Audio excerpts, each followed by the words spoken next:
స్వామి వారిని తలుచుకుంటే బుద్ధి, బలము, యశస్సు, ధైర్యము, నిర్భయత్వము, అరోగతం, రోగం లేకుండా ఉండడము, అజాడ్యము, సోంబేరితనం లేకుండా ఉండడము, వాక్పటుత్వం, మాట్లాడేటటువంటి బలమైన శక్తి, ఇవన్నీ కూడా ఆంజనేయ స్వామి ప్రసాదిస్తారు. హనుమత్ స్మరణాత్ భవేత్. ఆంజనేయ స్వామిని తలుచుకుంటే వస్తుంది. అలాంటి ఆంజనేయ స్వామి వారిని తలుచుకునేటట్టు చేసినటువంటి మొత్తం ఈ యూనిట్ మెంబర్లందరికీ కృతజ్ఞతలు తెలిపడం కోసం నేను వచ్చాను. It is you are giving gratitude to the viewers, the distributors, the team members. మీరందరూ కృతజ్ఞత వందనం చేస్తున్నారు. నేను మీకు కృతజ్ఞతలు చెప్పడానికి వచ్చాను. అర్చకుడు అనేటటువంటి వాడు 2 పాత్రలు పోషిస్తాడు. భక్తుల ప్రతినిధిగా స్వామివారి దగ్గరికి వెళ్తాడు, గర్భగుడి లోపలికి. గర్భగుడి నుంచి బయటికి వచ్చేటప్పుడు స్వామివారి ప్రతినిధిగా బయటికి వస్తాడు. ఈ 2 పాత్రలు పోషిస్తూ నేను మీ మధ్యలో వచ్చాను. ఇప్పుడు భగవంతుడి యొక్క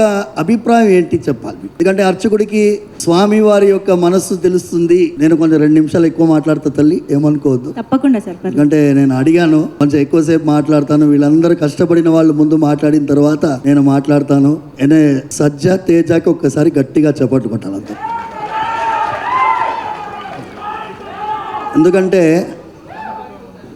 ఆయన మొదటి ప్రెస్ మీట్లోనో ఏమో మీరు ఏంటి సినిమా మీరు వేశారు కదా, అందులో నేను సరిపోనా అన్నట్టుగా ఒక చాలామంది ఎక్స్పెక్ట్ చేయలేదు ఇలాంటి ఒక బ్లాక్ బస్టర్ ఈ చిన్న పిల్లవాడు ఇవ్వగలడని. ప్రశాంత్ వర్మని చూస్తే నేనేమో ఎక్కువ వయసు ఉంటాడేమో అనుకొని వచ్చి చూస్తే నేను వీళ్ళందరినీ ఫస్ట్ టైం చూస్తున్నాను. చిన్న పిల్లవాడు. ప్రొడ్యూసర్ గారు young, distribution young, music young, whole team is young team except Mir గారు.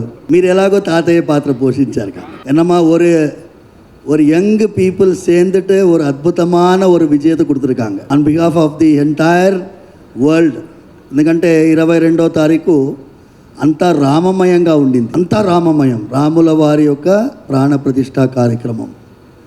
ఈ ఆంజనేయ స్వామి, నేను ప్రశాంత్ వర్మకి డైరెక్ట్గా ఫోన్ చేశాను.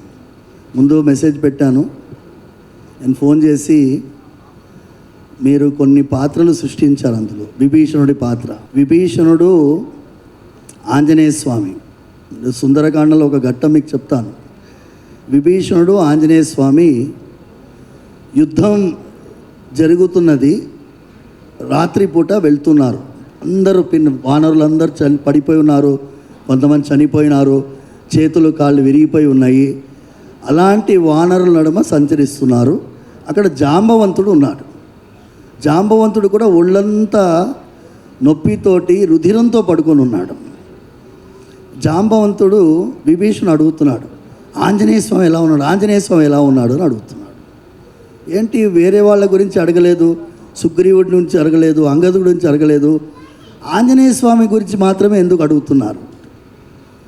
ఆంజనేయ స్వామి ఒక్కడు బతికుంటే మా వానర సైన్యం మొత్తం బతికున్నట్టే. ఆంజనేయ స్వామి ఒక్కడు పోతే మేమందరం బతికున్నా ప్రయోజనం లేదు. అలాంటి హనుమాన్ సినిమా తీసినందుకు ప్రశాంత్ వర్మ, మీ అక్కన మీ చెల్లెల మీకు హెల్ప్ చేసినందుకు రీసెర్చ్లో ఐఎమ్ ప్రౌడ్ ఆఫ్ యూ అమ్మా.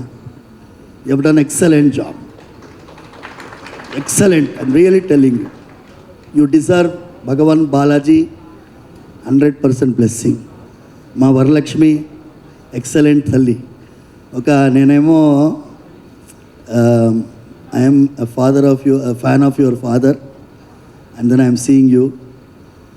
ఈ అమ్మాయి అమృతాన పేరే అద్భుతంగా పెట్టారు మీ వాళ్ళు. అమృతమయమైనటువంటి పాత్ర పోషించావు. నేను ఒకటి చెప్పి విరమించుకుంటాను. నేను రిక్వెస్ట్ చేసింది on behalf of all of you, Prashanth గారిని, to include a sequence in any other movie. ఇప్పుడు మనందరం ఇబ్బంది పడేది, teenage suicides are increasing in this country. Anjaneya స్వామికి కూడా ఆత్మహత్య చేసుకోవాలని అనుకున్నాడు. మీకు ఎవరికైనా తెలుసా? ఎవరికైనా? అమ్మాయి రీసెర్చ్ చేసిన అమ్మాయి, నీకు తెలుసా? నేను రామాయణం పుస్తకం సుందరకాండం, వాల్మీకి రామాయణం పెట్టుకుని ఉన్నాను. 13వ సర్గంలో ఆంజనేయ స్వామి మొత్తం లంకంతా వెతుకుతాడు. సీతమ్మ కనిపించదు. సీతమ్మ కనిపించకపోతే నేను ఇంత దూరం ఎగిరి వచ్చి ఉట్టి చేతులతో పోతే నాకు ఏముంటుంది విలువ? నంబర్ 1. సీత కనిపించలేదంటే రాముల వారి పరిస్థితి ఏముంటుంది? అయోధ్య వాళ్ళ పరిస్థితి ఏముంటుంది? వానర సైన్యం ఏముంటుంది? వాళ్ళందరూ ప్రాణత్యాగం చేస్తారు. అందుకోసం నేను ప్రాణత్యాగం చేసుకుంటాను. ఎలా చేసుకుంటాను? లిస్ట్ చెప్తున్నాడు. చెట్టుకు ఊరేసుకుంటాను, లేకపోతే నిప్పు పేర్చి అందులో దూకుతాను, సముద్రంలో పడిపోతాను, మునిగిపోతాను, లేకపోతే ఆహారమే స్వీకరించకుండా అలా పడుకుంటాను, ఏదైనా క్షుద్ర జంతువు తినేసిపోతుంది. ఇవన్నీ చెప్తున్నాను. Anjaneya Swami, imagine a person like Hanumanji thinking about suicidal tendency. తర్వాత తానే నేనే చనిపోతే, నేను చనిపోతే వెళ్ళే వాళ్ళందరూ ఏమవుతారు? మళ్ళీ ఆలోచిస్తున్నాడు. వినాశే బహవో దోషా జీవన్ భద్రాని పశ్యామి అంట. ఆంజనేయ స్వామి సెల్ఫ్ కౌన్సిలింగ్ చేసుకుంటున్నాడు. మీ మీడియం చాలా పవర్ఫుల్ అమ్మా. నేను చూసినాను ఈ థియేటర్లో మీరు చెప్తున్నారు కదా, డిస్ట్రిబ్యూటర్స్ చెప్తున్నారు. నేను మా చిలుకూరు బాలాజీ స్వామి వారి సేవలో నా దగ్గర ఒక పవన్ కుమార్ ఉన్నాడు. ఆయన అన్నాడు, స్వామి మనం హనుమాన్ సినిమా వెళ్ళాలి. ఏముందిరా అందులో అని అన్నాను. మీరు రండి స్వామి అన్నాను. అందుకే ఫోన్ చేసి అడిగితే we went and then I was literally speechless for the such excellent movie which you people have created. Thanks a lot on behalf of ఈ సమాజం పట్ల. మీరందరూ కూడా ఇలాంటి ఒక విలువ కలిగినటువంటి సినిమాలు తీయాలి. ఒక్క సీన్ కూడా వల్గర్ లేదు. ఏదో సినిమాల్లో కొన్ని ఆడవాళ్ళని వక్రీకరించి చూపిస్తేనే హిట్ అవుతుంది, అలాంటి ఒక ఆలోచనలో ఉన్నటువంటి వాళ్ళకి పెద్ద చెంపదెబ్బ. ఏమి సౌండ్ రాలేదు? ఏమి? జై శ్రీరామ్. సర్వే జనా సుఖినో భవంతు, సమస్త సన్మంగళాని భవంతు.